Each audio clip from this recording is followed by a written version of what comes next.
Just in case. Oh man. This is just in case for the afterpod. Yeah, this is the first time we're doing an after pod. We said because usually we say such good stuff afterwards, so we're like, fuck it, because you don't think it, you don't give a shit. Yeah. It's almost like do I even like bother fucking sending this out, or I just like listen for the ideas? So I'm like, all right, we'll listen to the ideas next week and we'll fucking add that onto the show. Oh yeah, nice. Yeah, it's always a good idea. But I expect this to be just blank. Nobody told. Yep. Yep. That was it. oh shit. How'd you like being on, Ed? You like being on the Mix It Up podcast? Yeah, it was cool. It was cool. It was fun. I don't know if I offered anything to the show tonight, but just as much as anybody else ever has offered to the show. Ed, you listened to me tonight, Ed. Did I offer anything of value to anybody? even in fucking real life, do I ever give any value to anybody? No. You gave me some money on the virtual poker table once, so that was nice. That's true. I always start off fucking hot in those fucking games, man. I remember being on fire. I'm like, oh, this is gonna be a breeze. And then I start drinking heavily, and I just do dumb shit afterwards. After like 6 beers, I'm done. Oh yeah, you can't play poker. You can't play poker fucked up. That's the one thing you can't do. But you play high. So you can be high and play poker, but you can't be fucked up. Yeah, but if I'm have to drink when I'm fucking playing poker, but it lasts forever. Of course, you're gonna have like at least 10 to 15 beers. Yeah. In one night, like shit. Like some of those games lasted fucking forever. I remember we going like on at 8. It'd be like 1 o'clock in the morning almost. Morning. They're still playing. I'm like, I get too much, man. What did you guys do? Did you guys have a good time in AC when you went? Yeah. I'm gonna go back in November, hopefully. Oh yeah. Once my sister going to Vegas. I'm going to Vegas end of month for work. For work? For conference. Yeah, for work. Yeah, exactly. Gonna be out chilling at the Ghost Bar and shit. Yeah, man. When's the last time you've been out there? That was like the last trip that I took for work right before the pandemic hit. Oh, really? Yeah, they send us out there to do some sales training. So it's almost 2 years. Yeah, it's almost 2 years. It's literally almost 2 years since I've been out of the house for work. Oh, wow. Yeah. Fuck. Well, I like it though, man. I've gotten so accustomed to it. I literally do not ever want to leave the house again. Yeah, dude, I know, man. It just seems perfect, right? I love being in here. Mm-hmm. I hate it. Like I was out and about in the beginning of the pandemic. I wasn't out that much. Like I was pretty much allowed to like stay inside, call the orders, not really go out. It was fucking awesome. But it was like I was like trying to remember. Like the last time I was that happy was when I was unemployed for 14 months. Like I just stayed at my house. I didn't do shit. Like I went to the gym, worked out, went out at night, gambled, without a job. It was like, yeah, it was one of the best times of my life. Miss those days. Oh, yeah. I haven't been to Vegas since 2008. Wow. Yeah. My first time in Vegas was like 4 years ago, believe it or not. Oh, wow. Like I was probably like 35, 36 years old for my first time in Vegas, which has got to be like, I don't know how many other people. That's like a 1% club right there. Like everybody goes to Vegas at some point in their life before they're 35. Did you like it out there? Yeah, I liked it out there. I only liked it for like a few days. Like we were out there for like, I think 5 nights, 6 days, something like that. The first time. And it was too much, man. It was just too much, like drinking every day, partying nonstop. I couldn't take it. I couldn't take it anymore. I needed a fucking break. Now I can't even do it 2 nights in a row in Atlantic City. Like after the first, if I drink so hard the first night, the next day I just want to lounge out in the room and just not do anything. I know. It's crazy. I hate that.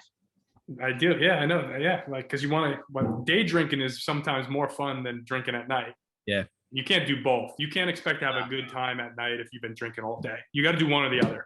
No fucking way. You know, you day drink and don't even think like you can't go out and have dinner that same night when you're day drinking either. It's like you day drink and then go to fucking bed and call it a night.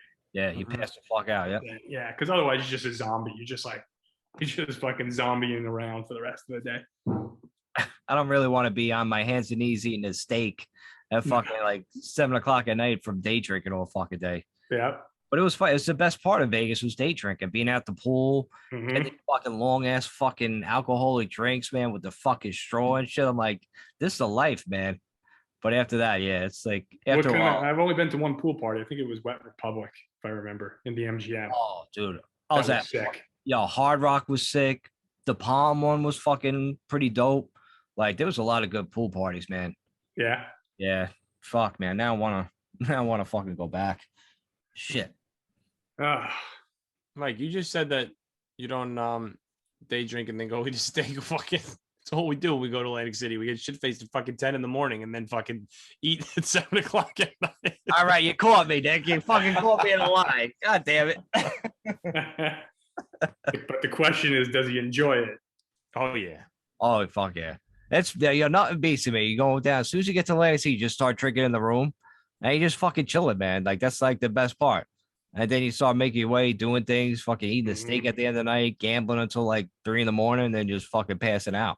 Although the last time that me, Nick, and Chris, Crazy Chris went, we were fucking I don't know, we were day drinking, whatever. By the time like fucking 11:30 came around, we're like, yo, we're going to sleep. I went to sleep early, man. We were mad fucking tight, man. Yeah. You guys stayed up late though. Now we stayed up a little while longer. Like you were already back, fucking passed out in the room, and then we came back to wake you up. I think we were like back at the room like midnight, and then we're bullshitting until like fucking 12:30 or whatever. Oh, then we ordered room service. Yeah, we ordered the pizza. Yeah, the fucking room service. Yeah, that was clutch. Needed that, Hell yeah. even though the food's fucking too expensive and shit. But I don't fucking pay for it, and nobody else chips in, so fuck it. What do you mean you don't pay for it? I don't know. It goes on the fucking card. Like, Ah, you know what I mean? I never looked. Have you looked at your credit card statement? Like, I don't look at my credit card statement and look for mistakes. People could charge me anything they want.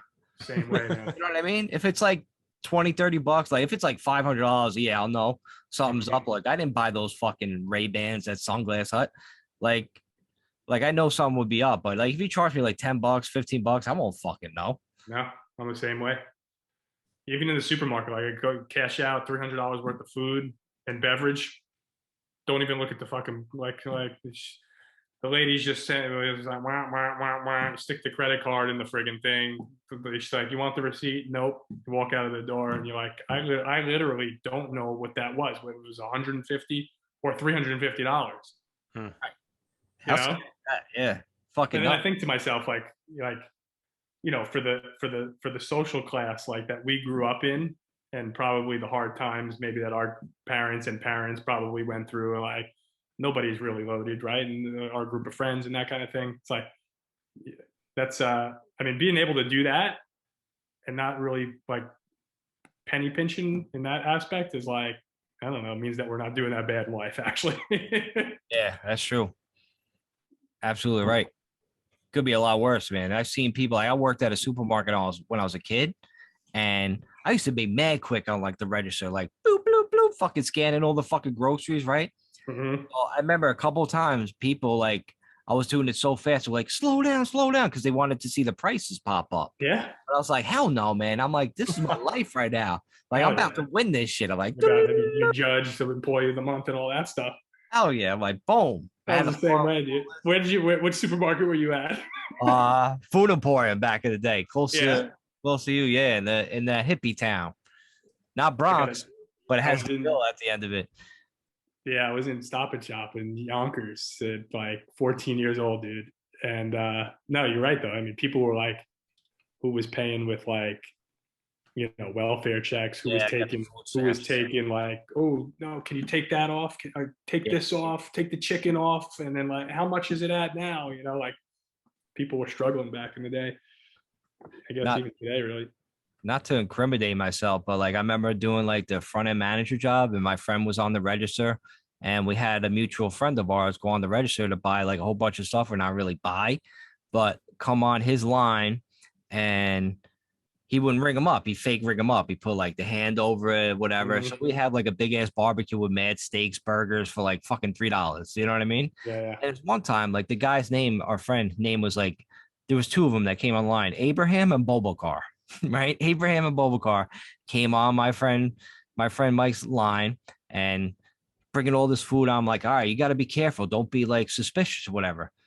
You know what my man does? He brings one of those fucking 6 foot tall plants that you see down the floors section, and he's fucking bringing that down. I'm like, what are you doing? Like, you way to draw attention to yourself. Supermarket sweep, man. Yeah. I'm like, the plant was bigger than him. Like, I'm like, why are you coming on the line with that? And sure enough, he fucking brings that in. I'm like, and then the lady behind him noticed what was going on. So she came up running up to me. She's like, oh, you have that guy on register 9. He's robbing the place. Like he didn't pay for anything.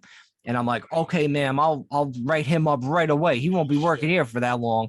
And meanwhile, I'm laughing in the back of my head. I'm like, oh, she have no idea what's going on here. But I don't know. It's just fun. Like, that's what you did like when we were kids. Like, you would just do like that dumb shit all the fucking time, you know? It was fun, man. I miss those days. We were buying beer, like not, getting beer like before we're like even 21. We were like 18, drinking beer in the supermarket up in the bathroom. Like we were drinking like Zimas and shit. We had like fucking 2 Zimas each and we were hammered. You know what I mean? Did a lot of crazy stuff back in the day. I was talking to Jay yesterday. Came over, Nick. Mm-hmm. I don't know, Mike, if you knew about this, but we threw a party back in the day in Westchester at Glen Island on the beach in like the year 1998 or through 2000. I don't know which one of those years, but we made a couple flyers. We promoted it. We had a buddy that worked for like Westchester County Lifeguards who knew that the person who was going to sit in that little booth that was in charge of like opening and closing like the entryway into Glen Island Beach Club that night. So we gave him a 6-pack of beer to kind of look the other way. And we were like, yeah, we're going to have a couple of people in here tonight and have a little party. So he was totally down with it. But we spread the word, not even that we spread the word that much. The word spread on its own because who the hell was throwing a beach party in Westchester County ever? Right. And we were at Stu Leonard's that day picking up like fruit punch to make jungle juice and shit like that. And the girl at the cash register of Stu Leonard's was like, what are you guys doing with all this fruit punch? And we were like, she's like, are you throwing that party at Glen Island tonight? And we were like, oh my God. Like, we didn't know this girl from a hole in the wall. And we were like, that's when we knew this party was going to be big. And we went over there, set up the DJ equipment. We had an ice luge. We had like 3 kegs, a shitload of vodka and like mixers and stuff like that. We were charging an admittance fee to get into Glen Island. And there was a double line of cars to get into that fucking place. And next time you go to Glen Island, think about how far it is. It's got to be 1.5 miles from like the main street out there all the way into Glen Island, around where the sailboats park and all that stuff. Right. And the reason why we got caught was because the police saw the fucking line, dude, backed up all the way from there onto the main road. No shit. They came in and they broke the whole fucking party up. It was the most, and it only lasted like 30 minutes, but it was the most incredible 30 minutes of our young life. It was nuts. The Coast Guard came. I was on the beach and I saw the fucking Coast Guard come up. And I was like, what the fuck? They started talking on the fucking thing. I was like, oh shit. I ran over to them. I was like, yo, the fucking Coast Guard's here. That was crazy. Then we went back to Nick's house and had the fucking wildest house party of our lives. Yeah, that was insane. Was invited. That was crazy. Yeah. Good times. Fucking annihilated that night. I was on Nick's fucking front lawn and Corinne was fucking hosing me down. Do you remember that? She was hosing me down, and I'm like, and I think somebody was like, stop, and I was like, no, you were loving it. Keep going. Like, oh my God, I was so fucked up. It felt so good to just be drenched. Oh my God. Felt so. That was like trash. That was out of a movie. That whole night, man. Yeah. Oh, shit. Oh man. All right. I guess that's it. I got to bed, man. That's cool, it for guys. the after party. Thanks for having me on. Yeah, definitely, man. Anytime you want to come back on, Ed, even if it's without Nick, man, you just pop on and place there, man. It's all good. All right, cool. Later. All right, fellas. Peace. Meet Nick. He's your typical guy. Works a 9-to-5 job, just trying to get by. But when nighttime comes, things get a little bit different. Let's go! Let's get this fucking drive!